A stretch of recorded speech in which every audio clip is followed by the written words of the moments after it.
Music for film, an extremely powerful medium that helps to enhance the richness of a viewing experience.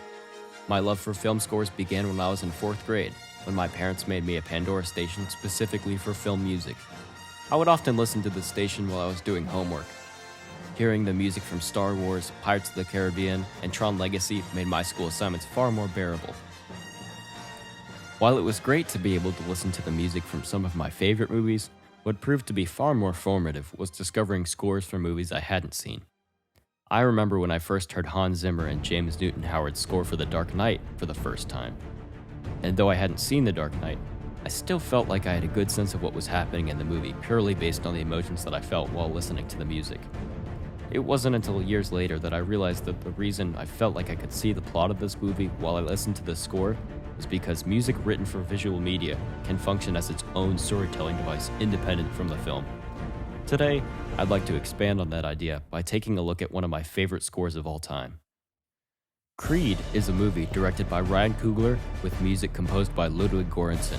Göransson's work has gone largely unnoticed by many, yet he's credited with writing music for some of the most popular TV shows and films of the past decade, including The Mandalorian, Black Panther, and Tenet.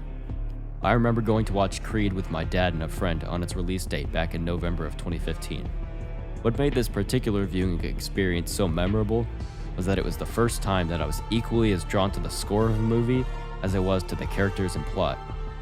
But what about this score makes its storytelling so effective? First of all, for all who haven't seen Creed, let me briefly summarize the plot for you. Creed is a spin-off of the Rocky series and tells the story of a young boxer named Adonis Creed, the son of the famous boxer Apollo Creed, who died in the ring. Adonis carries a huge chip on his shoulder and fears of living in the shadow of his father, doubting that he can live up to his family name. Adonis goes to Rocky Balboa and asks Rocky to mentor him. The story is set into motion after Rocky accepts Adonis's request. Composer Ludwig Göransson assigns Adonis's character with a 5-note mini theme. These mini themes are often called leitmotifs in the musical world. Adonis's theme can be heard in the first cue, Juvie,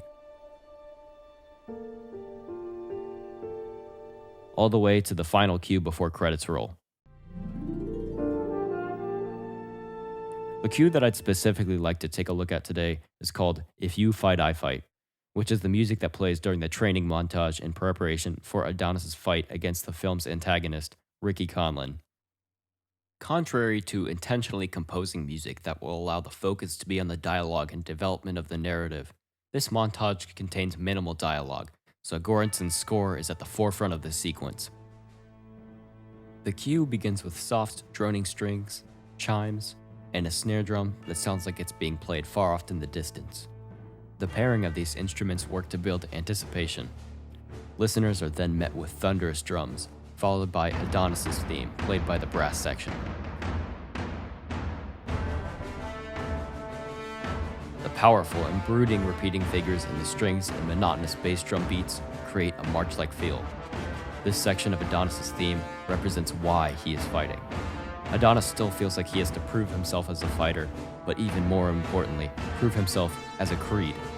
Yes, he's training to fight against Ricky Conlon, but ultimately, the score here is more working to highlight the internal conflict that Adonis faces, as he reconciles with his family name and learns to conquer his self-doubt.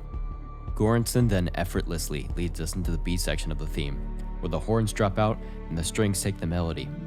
This softer, more affectionate section of the cue is dedicated to everyone that Adonis is fighting for. Here, we see Adonis caring for Rocky as he battles cancer. What not pictured is his girlfriend and also his adopted mother, who fears that Adonis will suffer the same fate as his father. My personal favorite part of the cue is during the culmination of the training montage, where we see Adonis has overcome both the physical and mental obstacles laid out in front of him. While we see him celebrate his personal victory, his theme makes a triumphant reprise. These elements combine to make easily one of my favorite film moments ever.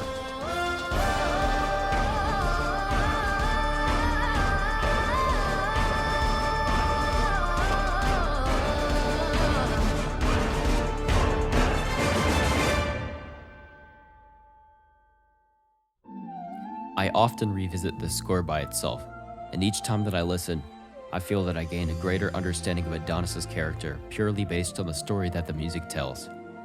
So, I leave you with a challenge. If you have a favorite movie that you've seen dozens of times, I encourage you to listen to the score by itself. Can you visualize the moment in the movie in which your favorite part of the music plays? Does listening to the score by itself make you view any of the characters in a different light? These are just some questions you can reflect on as you examine how these scores work in conjunction with the film to help enrich the narrative. I hope I've been able to offer some perspective on how you listen to music for film, and I hope that this will provide you with some tools for critical listening. Thanks for watching, and happy listening.